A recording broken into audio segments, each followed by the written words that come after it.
Salah satu yang menitipkan itu adalah eh, Jang Kelabu. Oh, Ada Jang Kelabu. aduh jangan. Siapa jangan labu?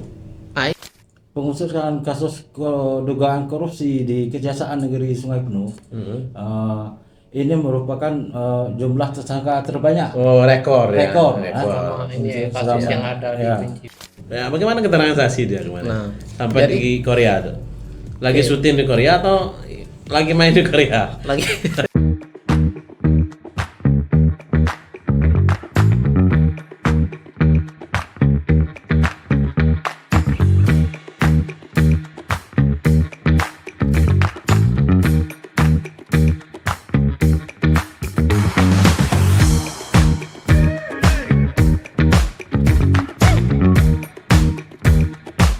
Assalamualaikum warahmatullahi wabarakatuh. Jumpa lagi dengan cerita besok Metro Jambi bersama saya Sahrial selaku redaktur pelaksana harian pagi Metro Jambi. Bersama saya telah hadir wartawan kita di Kerinci yaitu Dedi Agus Piadi sebelah kanan ya Dedi. Kemudian wartawan kita liputan pengadilan Agus Prianto. Hari ini kita sengaja pakai baju seragam ya, baju yang sama Metro Jambi karena kita baru saja memperingati hari ulang tahun Metro Jambi ke-9. Ya, semoga kami terus maju dan maju memberikan informasi yang lebih akurat, valid untuk kepada pembaca harian pagi Metro Jambi. Ya, hari ini kita cerita bagus. karena kita sudah mendapat tamu spesial dari Kerinci. Nah, ya kita hari ini cerita masih seputar kasus ya, kasus yang sedang hangat di Jambi. Salah satunya adalah kasus PJU Kabupaten Kerinci. Kasus ini sedang bergulir di Pengadilan Tipikor Jambi dengan sidang yang ketiga ya. Yang telah sudah yang kedua. Ya, yang ketiga artinya Setelah ketiga ini setelah yang pembaca- ketiga. Oh, segitu. Dalam seminggu ini, Jaksa Penuntut Umum telah menghadirkan 19 orang saksi kasus ini. Sebelumnya ini sempat menjadi perhatian ya, Ded, ya, di Kerinci. Mungkin dari perjalanan awal gimana, Ded? Dari kasus-kasus ini? Kasus ini masalah PJU atau penerangan jalan umum di Dinas Perhubungan Kabupaten Kerinci. Pertama penetapan tersangka itu yaitu Kadis Perhubungan Heri Cipta dan 8 rekanan. Ini sangat menghebohkan masyarakat Kerinci karena apa? Selama pengusutan kasus dugaan korupsi di Kejaksaan Negeri Sungai Penuh, ini merupakan jumlah tersangka terbanyak Oh, rekor ya. rekor Selama ini kasus selama- yang ada di ya. Kerinci. Ya. Mungkin itu gambaran untuk pertama. Ya memang dalam kasus ini Kejaksaan Negeri Sungai Penuh telah menetapkan 10 orang tersangka yang saat ini berstatus terdakwa, yang saat ini berstatus terdakwa di Pengadilan Negeri Jambi. Nah, bagaimana prosesnya itu di persidangan di pengadilan sekarang? Iya, setelah adanya pelimpahan, Bu ya, setelah adanya pelimpahan dari pihak kejaksaan ya, kejaksaan kepada pengadilan beberapa waktu yang lalu itu juga awalnya kan sempat sempat setelah bacaan dakwaan, kemudian sempat eksepsi nih para terdakwa Keberatan ini, ya? keberatan itu ada 4 orang termasuk salah satunya mantan Kadis Perhubungan yaitu Heri Cipta. Kemudian setelah bergulirnya persidangan beberapa kali persidangan akhirnya ditolak Keberatannya keberatannya ditolak, ya. dan akhirnya memasuki proses pembuktian yaitu adalah 2 sidang yang dilakukan pada minggu belakangan ini, yaitu dalam 1 minggu secara berturut-turut 2 hari Ya. setelah dalam persidangannya. Ya memang dalam pertimbangan hakim itu karena keberatannya sudah masuk materi perkara, pokok perkara, sehingga ini keberatan para terdakwa ditolak ya.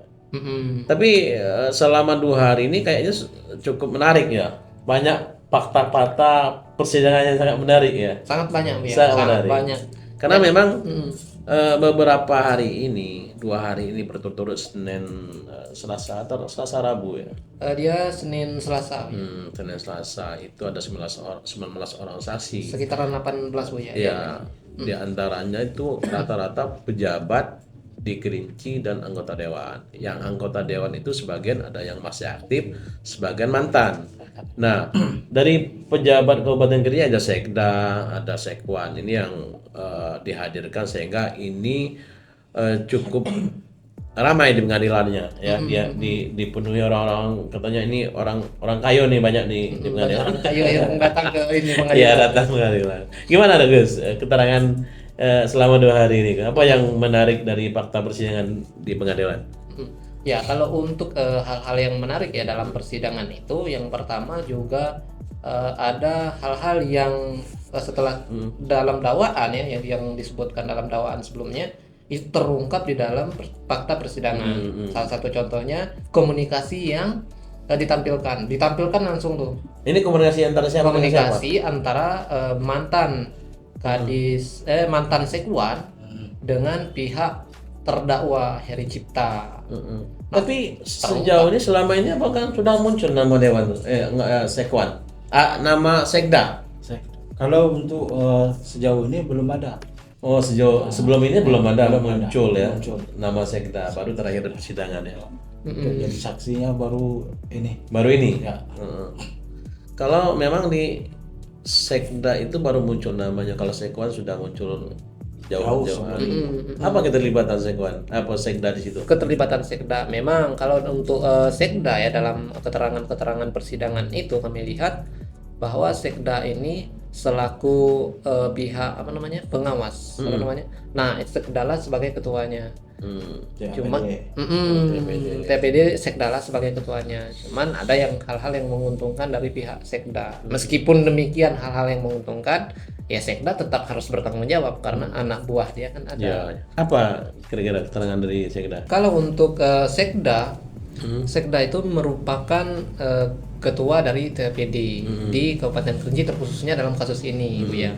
Nah, dalam proses pengajuan ini, nah Sekda itu diuntungkan. Nah, untungnya di Nah, mana? diuntungnya ini pada saat penganggaran yang terjadinya lonjakan ya anggaran yang sebelumnya diusulkan, Sekda tidak hadir pada saat itu. Oh, diuntungkan Karena dia tidak hadir. Jadi bukan dia diuntung karena terima duit, bukan? tidak. Dia meskipun tidak hadir demikian, para jaksa ini juga tetap mempertanyakan kenapa karena tidak hadir? Dia harus mengirim anak buah. Dia pasti mengetahui, kalau tidak mengetahui perlu dipertanyakan Iya, Sekda. sebagai Sekda, sebagai pengawas pekerjaannya. kalau tidak hadir kan. Seperti itu dari jawaban Sekda itu mengatakan bahwa memang dirinya pada saat itu tidak hadir. Cuman kalau dia kemana kita sudah lupa. Kemana perginya kita lupa. Ya. Tapi selain Sekda ada juga yang menarik.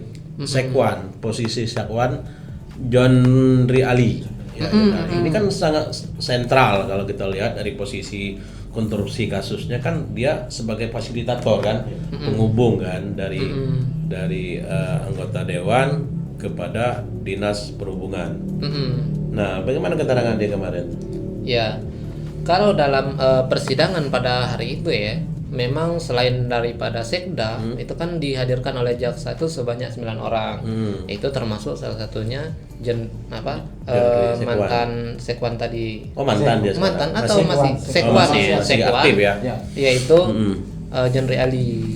Nah, dari keterangan-keterangan awal dalam persidangan, sebelumnya jaksa itu menanyakan seperti ada nggak keterlibatan ini, ada nggak komunikasi ini, apakah ada nggak komunikasi antara dengan dewan dan lain sebagainya. Nah, beliau sebelumnya lebih mengarah seolah tidak mengetahui hal apa-apa. Si Sekwan. Padahal dalam surat dakwaan kan sangat jelas.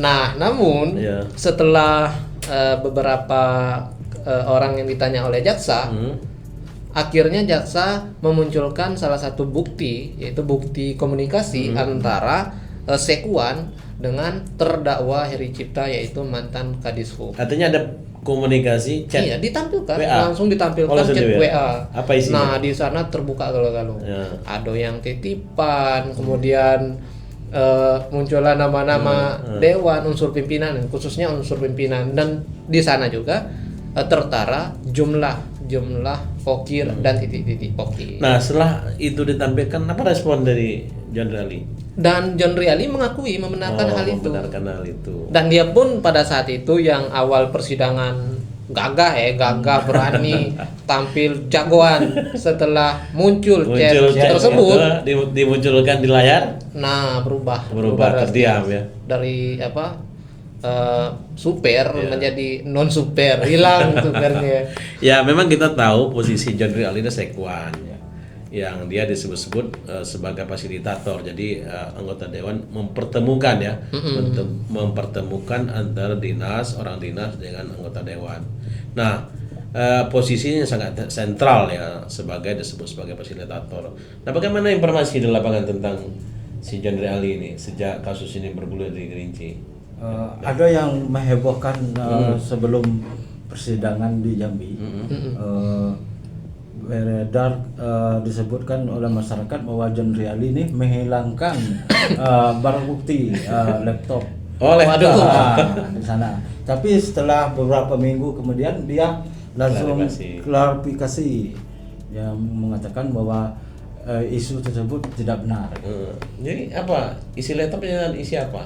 Infonya jumlah proyek yang diatur oleh John Riali. Tapi dibantah ya. Dibantah itu tidak benar. Tidak benar dengan informasi yang beredar di tengah masyarakat. Berarti termasuk dengan titik-titiknya ya. Ya memang Buya. Data titipan itu semua lengkap. Dalam komunikasi itu juga salah satunya ada file yang dikirim oleh sekwan ini kepada terdakwa. Nah, itulah yang nama-nama titik-titik dan titipan-titipan dari para unsur pimpinan tadi. Ya, jangan-jangan data-data dokumen itu ditemukan dalam laptop itu. Ya kan? Bisa jadi. Bisa jadi seperti itu. Ya, nanti kita tunggu perkembangan terus ini pembuktian di persidangan ya. Ini sangat menarik ya, karena banyak melibatkan orang-orang tokoh-tokoh hebat, tokoh politik di Kerinci. Nah, selain itu kan sekarang kan yang dihadirkan kemarin juga ada mantan ketua DPR Kerinci, Edminuddin. Saya dengar-dengar kemarin itu kayaknya Edminuddin termasuk orang ini juga ya di Kerinci ini. Orang-orang suka touring juga ya, suka mainnya jauh sampai ke Korea. Apa kemarin? Jadi itu ada ceritanya. Itu ada ceritanya sampai di Korea. Jadi dalam penampilan pembuktian itu Bu ya, itu memang salah satu yang menitipkan itu adalah jang kelabu. Ada jang kelabu. Siapa jang kelabu? Ini yang jadi pertanyaan oleh para saksi-saksi, siapa sebenarnya jang kelabu? Dan para JPU pun menanyakan siapa jang kelabu, dan akhirnya terungkap rupanya inilah artis Korea tadi ya. Artis Korea tadi. Ya memang dalam persidangan itu ada dua nama yang muncul, nama baru. Katakanlah nama baru, tapi dua nama itu viral. Satu jang kelabu, satu bujang hitam. Nah, ini kita tak tahu siapa lagi nih bujang hitam. Kalau jang kelabu sudah terungkap bagus tadi Edminuddin. Edminuddin adalah mantan ketua DPR Kabupaten Kerinci dan sekarang duduk sebagai anggota dewan DPR provinsi. Nama ini cukup sentral kan, karena dia ketua DPR waktu itu yang punya peran untuk ketok palu ya, kan? Ya. Ketok palu. Ya, bagaimana keterangan saksi dia kemarin? Sampai di Korea tuh. Lagi syuting di Korea atau lagi main di Korea? Lagi. Itu yang masih belum terbedahkan, apakah dia syuting atau ada kegiatan lain, kita belum tahu ya. Cuman dalam persidangan itu memang ada buka-bukaan ya dari para saksi, yaitu mantan PLT Kadis Perhubungan. Dan kemudian juga terdapat nama jang kelabu ini dalam komunikasi. Selain ada titipan kepada sekwan yang menyampaikan kepada terdakwa Heri Cipta, juga berdasarkan keterangan dari PLT Dinas Perhubungan. Nah, dari keterangan PLT Dinas Perhubungan ini menyatakan bahwa untuk Jangklabu ini ataupun Edmenudin itu pada saat itu berada ataupun ikut di dalam banggar sehingga terjadinya lonjakan daripada usulan dari proyek tersebut yang sebelumnya mengusulkan sekitaran 476 kalau tidak salah menjadi 476 juta. menjadi 3,4 miliar. Wih, cukup fantastis kan. Siapa yang mengusulkan ini, Gus? Dan kata dari keterangan dari PLT Perhubungan itu secara jor-joran ya di dalam persidangan disebutkan langsung salah satunya apa ya Jangklabu. Nah, Jangklabu lah yang mengusulkan dengan dalihnya bahwa ini terlalu dikit dengan jumlah 467 juta tadi. Ya, memang ini diprioritaskan. Kemudian sepertinya ada dijanjikan bahwa proyek-proyek lainnya nanti saja. Ini yang Memang dijanjikan pada saat itu selain daripada proyek PJU yang diusulkan oleh Perhubungan, memang ada proyek yang lain pada saat itu. Nah, dan dalih daripada Jangklabu atau Edmenudin ini, dia mengatakan bahwa ini kebutuhan masyarakat. Sementara kata PLT Dinas Perhubungan tadi, sama-sama kebutuhan masyarakat. Semuanya kok kebutuhan, kok harus ini yang dispesialkan? Oke. Ya, seperti diketahui kasus ini dengan 10 orang terdakwa yaitu Heri Cipta, Yuses Alkadramitas, Ricky Eka Pitroni, Zepron Helpi Apriyadi, H. Fahmi, Amril Nurman, Gunawan Saspono, Nel Edwin. Jadi memang kalau diingat-ingat ya agak susah diingat karena namanya agak susah diingat. Karena jumlah terdakwa juga banyak kan. Biasanya ada 2-3 terdakwa, ini 10. Jadi susah kita untuk mengingatkan. Terpaksa kita tulis satu persatu. Nah, memang anggota-anggota dewan ini di Kerinci itu selama ini memang cukup susah dihubungi ya. Selama proses ini bergulir yang susah dihubungi, baru sekarang ini mereka bersaksi di pengadilan. Dan itu memang dialami oleh wartawan kita di lapangan untuk menghubungi mereka. Dulu pernah dihubungi ya, Den ya? Mereka ini untuk dikonfirmasi. Sebelum ini sudah pernah kita mencoba menghubungi para anggota dewan yang dikatakan ikut menerima fee dari kasus PJU ini. Sangat sulit dihubungi, apalagi para pimpinan terdahulu, pimpinan DPR. Sekarang mereka sudah bersaksi di persidangan, di persidangan mulai membuka suara bahwa ada yang klarifikasi mengatakan bahwa mereka tidak menerima fee sebesar itu. Memang sebagian ini memang dari mereka itu mengaku tidak terima fee dari proyek ini gitu kan. Ada berapa anggota dewan kemarin semuanya sudah dihadirkan. Berapa orang sudah dihadirkan? Kalau yang dari 2 kali persidangan ya, hari Senin sama Selasa, yang pertama itu sidang pertama pada hari Senin itu hanya mantan ketua DPRD.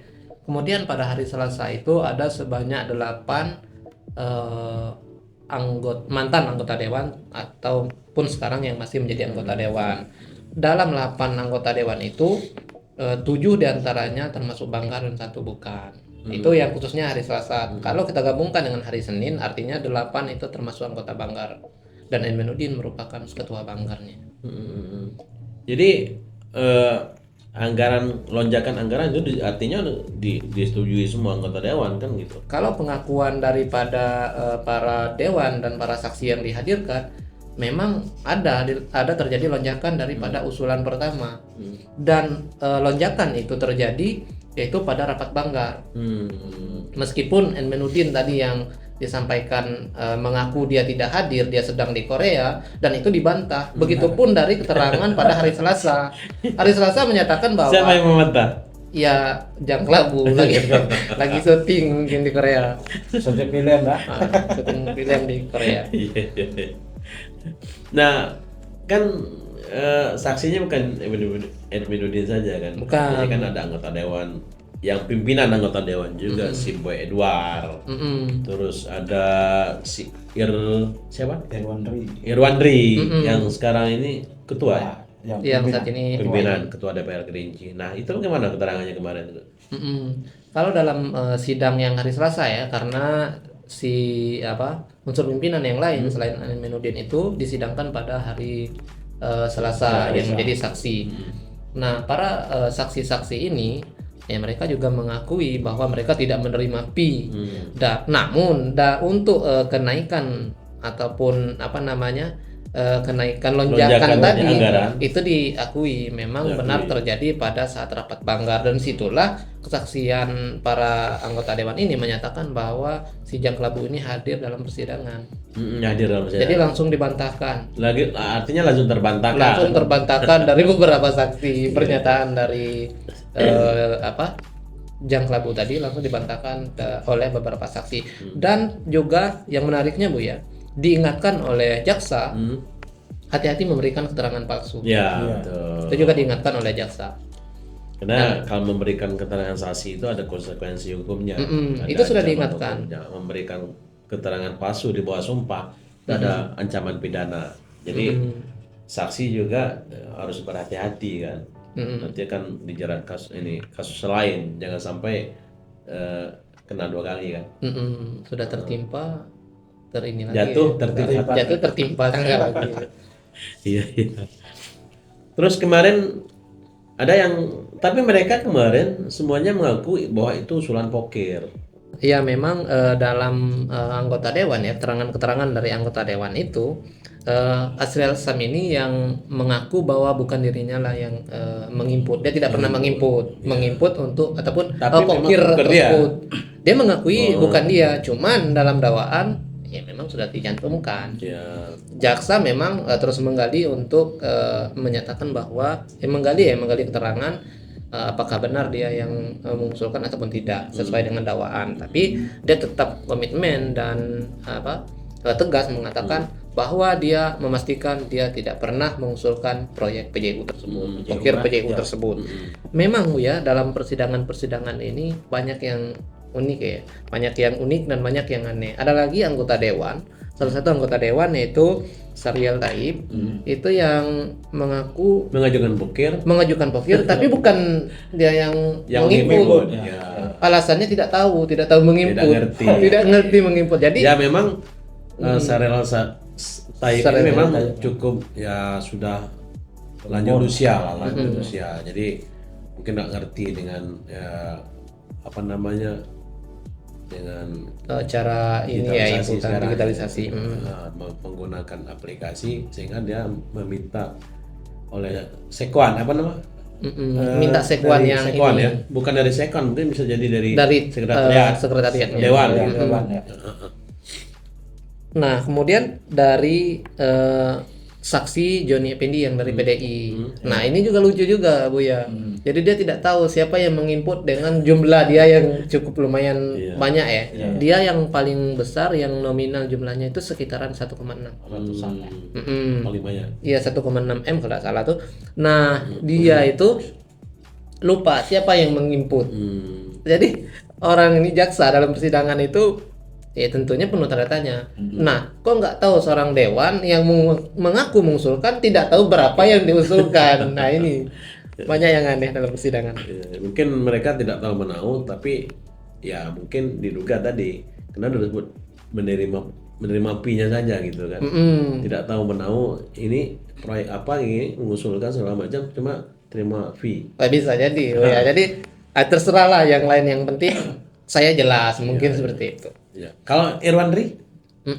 Kalau keterangan dari Bang Irwandri juga mengakui yang anggota DPRD sekarang ya, yang ketua DPRD sekarang, beliau pada saat itu memang belum menjadi ketua DPRD. tapi beliau mengakui bahwa beliau mengusulkan proyek ini dengan nominal itu sekitaran 200 juta, dan ini juga dipertanyakan oleh jaksa karena dari setiap titik-titik yang diusulkan dari beberapa titik itu nominalnya sama semuanya, meskipun itu adalah permintaan ataupun hasil dari kokir. Itu dipertanyakan kok bisa sama, sedangkan dari satu daerah seharusnya harus ada perbedaan-perbedaan anggaran yang diusulkan, tapi usulannya sama 200 Sama 200 juta. sama 200 juta semuanya. Itulah yang dipertanyakan oleh jaksa yang membuat para anggota dewan ini terdiam dalam persidangan. Ya, seperti yang kita ketahui dalam surat dakwaan jaksa itu 12 anggota dewan ini disebut menerima fee dari proyek PJU ini yang senilai yang hampir 5M ya. Kalau salah 5,9 5,9M ya. Jadi disebutkan mereka adalah menerima fee dari proyek PJU ini. Tapi dalam persidangan sejauh ini memang ini kan baru mulai ya. Belum kelihatan ini anggota dewan ini terima fee dari siapa. Nah, karena dengan mudah sampai saat ini mereka berkilah mengaku membantah segala macam bahwa mereka tidak terima fee. Bahkan mereka tidak kenal dengan kontraktor, rekanan tidak kenal, apalagi terima fee, kan begitu. Dan ini belum terungkap dari mana, apakah mungkin fee ini diterima dari rekanan langsung atau diterima dari dinas, ya dari dinas orang dinas atau dari sekwan. Nah, ini belum terungkap. Nah, jaksa juga kita lihat sejauh ini belum menggali itu, ya Gus ya, belum menggali dari mana mereka dapat fee. Bagaimana tanggapan jaksa? Memang kalau dari mengenai VP yang sejauh itu diterimanya dari siapa, memang sebelumnya sudah sempat ditanya oleh jaksa, kemudian dibantah oleh para saksi ini, dan para terdakwa ini juga sedikit membenarkan ya pernyataan-pernyataan bahwa belum mengetahui mengenai fee tersebut. Namun dari keterangan salah satu kuasa hukum ataupun kuasa hukum dari Heri Cipta itu, Bang Aditya, yang saat kami hubungi, dia menyatakan memang untuk saat ini bukan prosesnya untuk menggali mengenai proses fee tersebut. Tapi untuk saat ini bagaimana proses-proses pengajuan daripada pokir tersebut yang sehingga terjadi adanya lonjakan-lonjakan daripada tadinya diusulkan 400 juta menjadi 3,4 melonjak. Nah, masih proses tahapnya di sana ya. Belum sampai ke sana. Mungkin setelah pembahasannya ataupun pembuktiannya sudah sampai di tahapan mencari fee-nya dapat dari siapa, disitulah yang akan terungkap. Dan baru penggalian daripada lonjakan ini pun sudah terbukti. Nah, sudah banyak pembuktian baru. Artinya sudah ada fakta baru bahwa ini ada lonjakan ya. Anggota dewan juga mengusul bahwa itu pokir mereka, tapi belum terungkap penerimaan fee dari mereka. Nah, bagaimana informasi di lapangan soal ini, dan kemungkinan mungkin ada tersangka baru karena mengingat ada keterlibatan banyak pihak di sini kan. Bagaimana menurut pun ada informasi-informasi dari Kerinci sendiri? Baik, dari beberapa waktu yang lalu kami sempat mengadakan coffee morning dengan Kejaksaan Negeri Sungai Penuh. Dalam tanya jawab dengan Kejaksaan Sungai Penuh, beberapa kawan dari media mempertanyakan apakah akan muncul tersangka baru dalam kasus PJU ini. Dari pihak kejaksaan yang mewakili ini Kepala Kejaksaan Negeri Sungai Penuh, Kasipisos Yogi, mengatakan jika terbukti dan ditemukan 2 alat bukti baru, tidak menutup kemungkinan akan ditetapkan tersangka baru dalam kasus ini. Terkait dengan ini, masyarakat Kerinci dan Sungai Penuh meminta pihak kejaksaan untuk terbuka dengan kasus ini. Bisa mengusut ke akar-akarnya siapa yang menjadi permasalahan ini. Siapa tuh Bang tersangka baru? Ini siapa kemungkinan tersangka baru, nanti kita akan tunggu ya hasil dari fakta persidangan yang dari keterangan-keterangan saksi yang ada yang dihadirkan oleh jaksa penuntut umum ke pengadilan Tipikor Jambi. Ya, kasus ini akan terus bergulir di pengadilan Tipikor Jambi karena ini baru sidang kedua pemeriksaan saksi ya. Nanti baru 19 orang saksi yang dihadirkan oleh jaksa penuntut umum. Masih banyak saksi-saksi lain yang akan dihadirkan. Dari berapa orang saksi kemarin juga tidak terlihat adanya Amrizal. Amrizal ini kan disebut-sebut juga dalam surat dakwaan. Seperti kita ketahui, Amrizal ini kan sekarang juga lagi bermasalah dengan hukum. Selain namanya disebut di sini, disebutkan di sana, ya kan? Ternyata dia sudah Ikut lagi di sini ya, sidangnya. dikabarkan ya sejauh ini informasi di media-media itu bahwa Amrizal ini yang saat ini sebagai anggota DPR provinsi sudah menjadi tersangka di Polda Sumatera Barat. Nah, mungkin Amrizal tidak kelihatan, mungkin lagi di Sumatera Barat. Lagi sibuk lah. Lagi sibuk di Kerincian di Sumatera Barat. Di apa nama HUT provinsi kemarin Hadir. hadir. Oh, hadir. Mungkin dia berhalangan saja, mungkin Berhalangan. ya. Lebih penting ini. Jadi kemungkinan besok sidang siapa yang akan dihadirkan? Iya, kalau untuk sidang selanjutnya kemungkinan besar itu adalah anggota dewan yang seperti yang Buya sebutkan tadi, yaitu Bang Amrizal.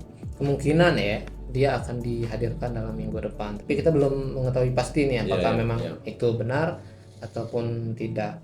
Dan kabarnya sama sebelum ini bahwa menyatakan kalau Bang Amrizal juga sebenarnya sidang pada hari Selasa. Namun Tidak hadir. fakta di lapangan setelah kami cek beliau tidak hadir. Begitupun Mungkin ada dengan alasan ketidakhadirannya. mungkin bisa jadi karena beliau Berhalangan. mengikuti Oh, HUT tadi, karena beliau kan iya. hadir di HUT. Ya, Untuk karena- agenda sidang selanjutnya apa, masih meminta keterangan saksi atau macam mana? Dia masih pemeriksaan Saksi. saksi. Ya. Iya, iya. Karena ini kan masih banyak saksi dari pihak terkait ya. Dia dari sejumlah nama anggota dewan yang dalam dakwaan itu kan masih banyak tuh yang belum, yang sudah kan baru sekitaran 9 orang anggota dewan kan ada Masih ada sekitar 3 yang namanya tercantum menerima 3 orang lagi. Nah, kemarin ini keterangan si Yuldi Herman ini, Yuldi Herman. ini agak kurang ini apa nama terdengar. Kalau untuk Yuldi Ini kan Herman Yuldi Herman ini kan unsur pimpinan juga ketika itu kan. Artinya punya Atau peran juga kan. bujang hitam ini ya. Ya. Oh, isu Yuldi Herman bujang kita. Isu Yuldi Herman dan bujang hitam ini itu dia langsung mengakui setelah ditanya oleh jaksa apakah mengusulkan PJU tersebut, Pokja PJU tersebut, beliau memastikan bahwa beliau mengusulkan. Dan untuk anggaran awalnya lupa, yang terakhir itu menyatakan 200 juta. Dan salah satu daripada yang diusulkan yaitu lampu jalan di daerah Kemantan, Belui Kemantan. Dan satunya di mana tuh lupa. Ya, memang kalau sudah di pengadilan itu pengakuan paling indah itu ya lupa. Berpura-pura lupa. Ya, paling aman ya lupa. Ya, Berpura-pura itu lupa. keterangan yang paling ampuh ya, paling aman. Kalau ditanya ini itu lupa. Tapi jangan sampai seperti yang telah terjadi, Bu ya. Setelah lupa-lupa diperlihatkan bukti, malu deh. Ketahuan. Ketawa. Ternyata ada chatting ya. Ada chattingan. Ya, ini kita akan ikuti terus selanjutnya perkembangan selanjutnya karena akan banyak hal-hal menarik dalam persidangan ini. Ya, terutama ini melibatkan banyak orang dan tokoh politik di Kerinci. Nah, ini sangat tunggu-tunggu, terutama bagi orang Kerinci yang mungkin berkepentingan dengan proyek ini kan. Mungkin ada proyek yang sudah jadi tapi tidak hidup, bisa jadi, ya kan, banyak hal lain. Nah, moga-moga ini kejaksaan bisa mengungkap ini sampai ke akar-akarnya, jangan sampai dianggap tebang pilih ya, tebang pilih yang ini jadi tersangka, yang ini tidak gitu kan. Padahal keterlibatannya sama, bahkan ada yang lebih dari itu ya kan. Salah satunya tadi kan disebutkan bahwa ada lonjakan anggaran yang dari 400-an melonjak jadi 3,4 miliar. Nah, ini yang kita tunggu-tunggu. Ya, baik. Selain ini apa namanya di persidangan, apa informasi yang mungkin menarik dari kasus itu? Ya dari komunikasi ya, komunikasi antara PLT Dishub dengan komunikasi antara Sekwan dengan terdakwa ini Heri Cipta, Ya. itu juga sempat menyebutkan ada permintaan dari pihak istana. Oh, istana mana nih? Nah ini mungkin bisa jadi istana ini dia Istana soalnya negara, istana tidak Kabupaten terlalu Miliki? jelas ya istananya, bisa jadi IKN Iya. tapi bisa jadi Bukit Tengah ya, kita belum tahu. Tapi di Sungai Langit. Sungai Langit, bisa jadi Sungai Sungai Langit. ya. Istana yang mana belum Istana tahu yang mana kita. belum tahu ya. Belum terungkap secara jelas ya apa maksudnya istana. Itu juga sempat kami konfirmasi. Tapi itu nanti kita jangan dibuka di sini dulu. Oke, soal istana siap. itu. Nanti akan kita buka di lainnya. September. Baik, terima kasih setelah menonton cerita besok Metro Jambi. Untuk lebih lengkapnya baca di Harian Pagi Metro Jambi terbit hari Senin tanggal 12 Januari 2026. Terima kasih. Waalaikumsalam.